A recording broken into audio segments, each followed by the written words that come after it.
সকাল বন্ধুরা। তো তোমরা সকলে কেমন আছো? আশা করছি সকলে বেশ ভালো আছো, সুস্থ আছো। আজ নতুন আর একটি ভিডিওয় তোমাদের সকলকে জানাই অনেক অনেক ভালোবাসা। আজকে হলো সোমবার, এখন ঘড়ি কাটাতে সময় হয়েছে সকাল কিন্তু ওই 7:30 মতো। তো আজকের ব্লগটি আমি সকাল থেকে শুরু করছি একটু অন্যরকমভাবে। রোজ তো তোমাদের সঙ্গে কাজ বাজ শেয়ার করি ঘরের, তো ভাবলাম আজকে আর তোমাদের সঙ্গে ঘরের কোনো কাজ বাজে শেয়ার করব না। আজকে সকালে এই যে মামামু ঘুম থেকে উঠে গেছে, আর ওইদিকে আমার ঘরের সমস্ত কাজ বাজও কমপ্লিট করে নিয়েছি। আর আজকে ভাবলাম সকালে একটা কাজ করতে হবে, সেটা হচ্ছে এই যে ফুল গাছগুলো এনেছিলাম বা লাগিয়েছিলাম, সেই গাছগুলোর ফুলগুলো একদম শুকিয়ে গেছে আর দেখতেও ভীষণ বাজে লাগছে। তো সেই জন্য সকাল সকাল কাঁচি নিয়ে বসে গেছি ফুলগুলো কাটার জন্য কিন্তু।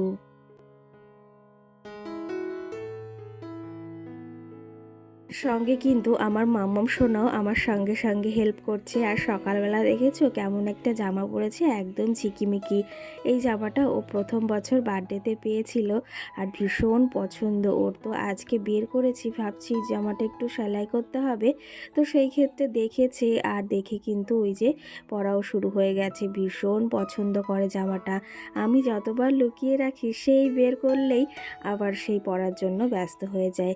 দেখো এই গাছগুলোতে বেশ সুন্দর ফুল হয়েছিল, তো ফুলগুলো মারা গেছে জন্য একদম ডালগুলো দেখো সব মরে মরে গেছে আর গাছটাও কেমন একটা হয়ে গেছে। আর ভেবেছি এই ডালগুলো কেটে দিলে আর কয়েকটা দিন পর ভেবেছি একটু সার দেব, তাহলে গাছটা আবার বেশ সুন্দর হয়ে উঠবে। আর এখানেও দেখো যে ওই যে ফুলগুলো ছিল চেরি ফুলগুলো, একদম দেখো শুকিয়ে গেছে, একদম মরে কি হয়েই না গেছে।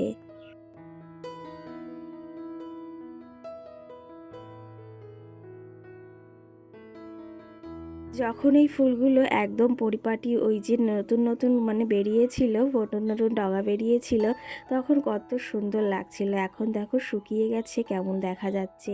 তো মানুষের জীবনটাও কিন্তু এরকম, সব সময় একরকম থাকে না।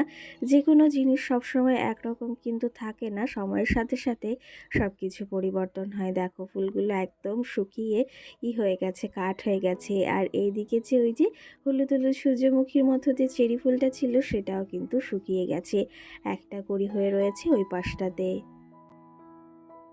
আর এই যে দেখো তোমাদের সঙ্গে গল্প করতে করতে ফুলগুলো সমস্তটা মানে কেটে নিয়েছি আর গাছের নোংরাগুলো পরিষ্কার করে নিয়েছি। আর যখন ফুলগুলো ছিল গাছটা কত সুন্দর লাগছিল বলো দেখতে, এখন ফুলগুলো নেই, কেমন লাগছে। এদিকে জবা গাছ লাগিয়েছিলাম আগের বছর, সেটাতে দেখো কতই না কুড়ি এসেছে।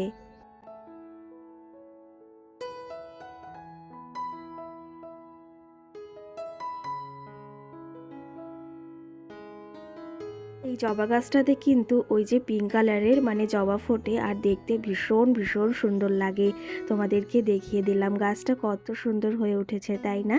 তো চলো তবে এদিকে সকালের সমস্ত আশেপাশে কাজ তো আমি সেরে নিয়েছি। আর এখন এই যে তিনজনে মিলে ব্রাশ করছি। তোমাদের দাদা ভাই উঠে গেছে, মামাম সোনাও উঠে গেছে আর আমি তো আগেই উঠেছি। আর আজকে জানো তো ভোরবেলা উঠেছি, কখন ওই 4টার সময়, কারণ আজকে একটু মালের চাপ ছিল, সেটা কমপ্লিট করে তারপরে ঘরের সমস্ত কাজ সেরে নিয়েছি।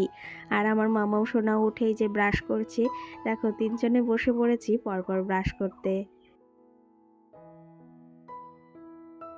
কি জানো তো, একটা ভালো অভ্যাস হয়ে দাঁড়িয়েছে মাম্মামের, যেটা হচ্ছে রোজ সকালে কিন্তু ব্রাশ করাটা।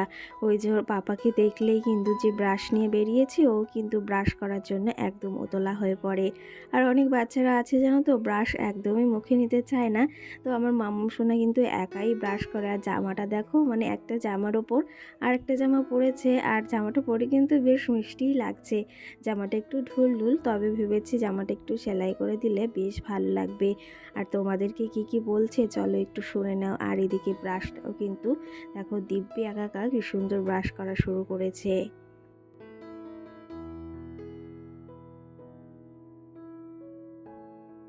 তুমি কি করছো?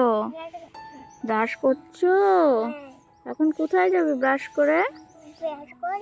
হ্যাঁ, আর এই জামাটা কে দিয়েছে? তো খুলে গেল। খেলা করে দেখো, এদিকে তাকাও। এই যে, এই যে তুমি ব্রাশ করছো, দাঁতগুলো দেখাও তো একটু। উলি বাবালি, কাটটা সুন্দর হয়েছে। এখন বাজারে যাবে? তাই? তো ব্রাশটা দেখাও। আমি তো ব্রাশ করছি। এইদিকে কিন্তু মাম্মাম আমাকে বলছে, তোমার দাঁতগুলো একটু দেখাও, দেখেছো? আর সঙ্গে দেখো আমাকে কতগুলোই না হামি দিল সকাল সকাল এদিকে। এইদিকে মাম্মাম সোনার ব্রাশ করা কমপ্লিট হয়ে গেছে, এখন ওকে রেডি করিয়ে দিয়েছি, চুলটাও বেঁধে দিয়েছি। তোমরা অনেকে বলেছো মাম্মামকে চুল বাঁধলে বেশ সুন্দর লাগে, তো এই যে চুলটা বেঁধে দিয়েছি। আর ওর পাপার সঙ্গে যাচ্ছে এখন একটু আমাদের ও বাড়িতে আমাদের গাড়িটা আনতে। এর মাঝে অনেকটা সময় পেরিয়ে গেছে, আমি একদম স্নান করে এসেছি। আর আজকে কিন্তু শ্যাম্পু নিয়েছি, আবার যেতে হবে এক জায়গাতে, তো ভাবলাম তাহলে আজকে শ্যাম্পুটা নিয়ে নিই, না হলে মাথাটা বেশ ধরেছে। আর চুলটা নোংরা হলে না মাথাটা বেশ ভারী ভারী মনে হয়। সকাল সকাল চা করে নিয়েছি, আর আজকে না একটু দেখো কি করেছি, আজকে কিন্তু একটু মুড়ি মাখিয়েছি। অনেক দিন ধরেই মুড়ি মাখা খেতে ইচ্ছা হচ্ছিল, বেশ ভালো লাগে কিন্তু চা দিয়ে মুড়ি মাখা খেতে। তোমরা কারা কারা পছন্দ করো অবশ্যই জানিও।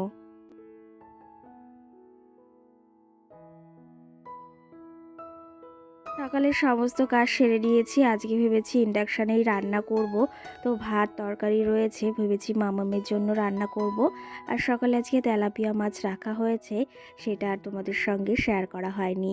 আর এইদিকে আমি এখন চা আর মুড়িটা খেয়ে আবার যাব রান্না বসাতে, কারণ রান্নাটাও সারতে হবে, অনেকটাই বেশ বেলা হয়ে যাচ্ছে। আর বেলা তো আমার জন্য বসে থাকবে না, ঠিক সময় অনুযায়ী চলেই যাবে। ওই যে কেউ কারোর জন্য কখনো বসে থাকে না। আজকের ভিডিওতে তোমাদের একটা ঘটনার কথাও বলবো, ভীষণ একটা দুর্ঘটনার হাত থেকে সত্যিই বেঁচেছি। আর সেখানে মাম্মাম ছিল আর আমি বাইরে ছিলাম, মানে কি হতে পারতো সেটা আর তোমাদের কি বলবো। তো যাই হোক, এইদিকে তোমাদের তো পরে সেই কথাটি বলবো। আর মাম্মাম শোনা এদিকে দেখো, এই যে বসে বসে এখন মুড়ি খাবে, ওকে মুড়ি দিয়েছি, ও মুড়ি চানাচুর খেতে বেশ ভালোবাসে। আর ওর বাবার মোবাইলটা রেখে গেছে জন্য এখন একটু কার্টুন দেখছে। এরপরে আবার একটু সুজি রান্না করে খাওয়াতে হবে। এই মুড়ি তো ওই একটা একটা খুঁটে খুঁটে খায়, বেশি তো খায় না, ওই একটা দুটো। এই সুজিটা কিন্তু আমি চা বানানোর পরপরই রান্না করে নিয়েছি। আর এখন বেশ খানিকটা ঠান্ডা হয়ে গেছে। তো মাম্মাম সোনা তো ঘরে ছিল, আর তোমাদের যেটা বলছিলাম, দেখো কি অবস্থাই না হয়েছে, ঘরে কারেন্টের তার থেকে একদম আগুন ধরে গেছে। আর মাম্মাম সোনা কিন্তু ওই যে দেখলে মুড়ি খাচ্ছিল, ওখানেই কিন্তু খাটে বসেছিল। আর দেখো জায়মনাটাও অনেকটা পুড়ে গেছে, এদিকে তারগুলো অনেকটা বেশ পুড়ে গেছে।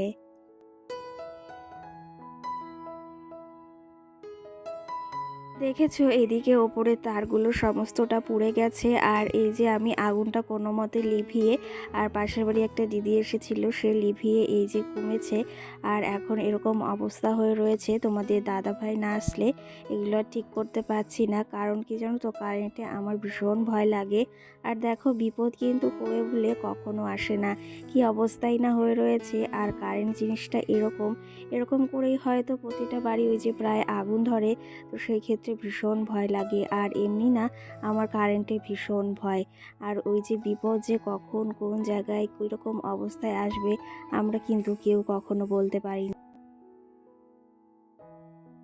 যাই হোক, বেশ খানিকটা ওখানে আগুন ধরে গিয়েছিল, আর তারপরে ওই ছালার বস্তা দিয়ে, মানে পাটের বস্তা দিয়ে নেভানো হয়েছে।